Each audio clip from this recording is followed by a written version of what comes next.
বিসমিল্লাহির রহমানির রহিম। আসসালামু আলাইকুম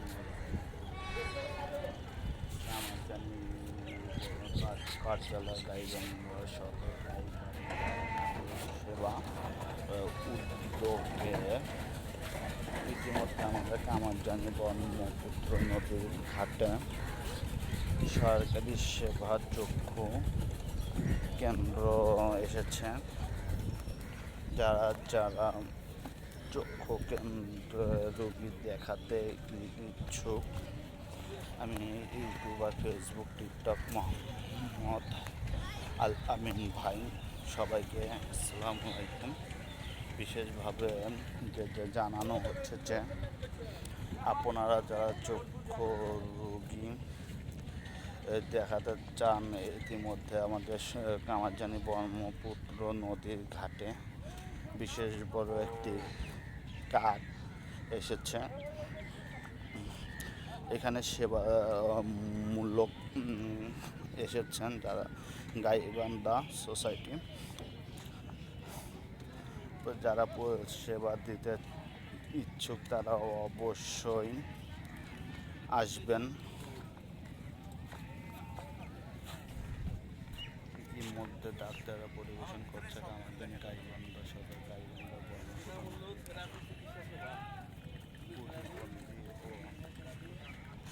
সেবা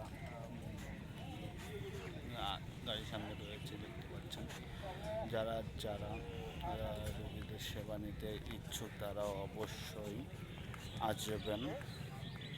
এখানে চিকিৎসামূলক সেবা দেওয়া হচ্ছে, লেন্স প্রদান করা হবে, চশমা প্রদান করা হবে। যারা যারা চিকিৎসা নিতে ইচ্ছুক তারা অবশ্যই আমাদের কামারজানি ব্রহ্মপুত্র নদীর ঘাটে চলে আসুন। ইতিমধ্যে আপনাদেরকে বিশেষ সমূহ জানানো যাচ্ছে যে এই ক্যাম্পে লেন্স দ্বারা রোগীদের জন্য সঠিক পরামর্শ ও তথ্য দিয়ে সঠিক সেবা প্রদান করা হবে।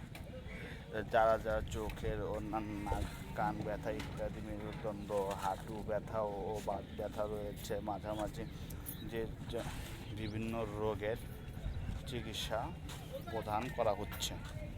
আপনারা যারা সেবা নিতে ইচ্ছুক তারা অবশ্যই চলে আসুন আমাদের কামারজানি ব্রহ্মপুত্র নদীর ঘাট সংলগ্ন গাইবান্ধা সদর গাইবান্ধা মোহাম্মদ আল আমিন ইসলাম।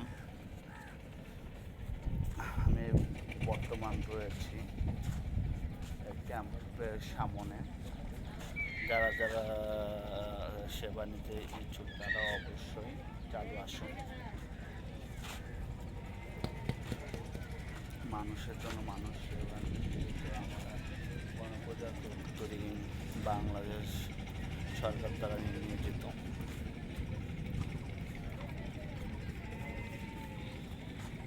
এখানে বিভিন্ন ধরনের সেবা দেওয়া হচ্ছে।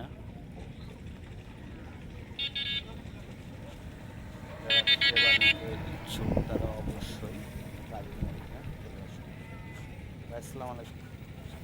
ডাক্তার, জি, এখানে কি রোগের চিকিৎসা দেওয়া হচ্ছে? এখানে বাত ব্যথা, প্যারালাইসিস প্রতিবন্ধী মানুষের ফিজিওথেরাপি চিকিৎসা এখানে আমরা প্রদান করে থাকি ফ্রিতে।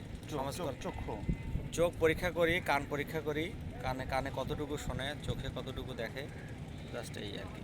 আচ্ছা, ধন্যবাদ। যারা যারা আমাদের কামারজানি ব্রহ্মপুত্র নদীর ঘাটে সেবা নিতে ইচ্ছুক তারা অবশ্যই চলে আসুন। ইতিমধ্যে আমাদের সেবামূলক কাজ ডাক্তারেরা শুরু করে দেবেন, আপনারা চলে আসুন। আমি ইউটিউবার আল আমিন ইসলাম, কামারজানি ব্রহ্মপুত্র নদীর ঘাট গাইবান্ধা সদর গাইবান্ধা। আসসালামু আলাইকুম। এবারের পর্ব এখানে শেষ করছি।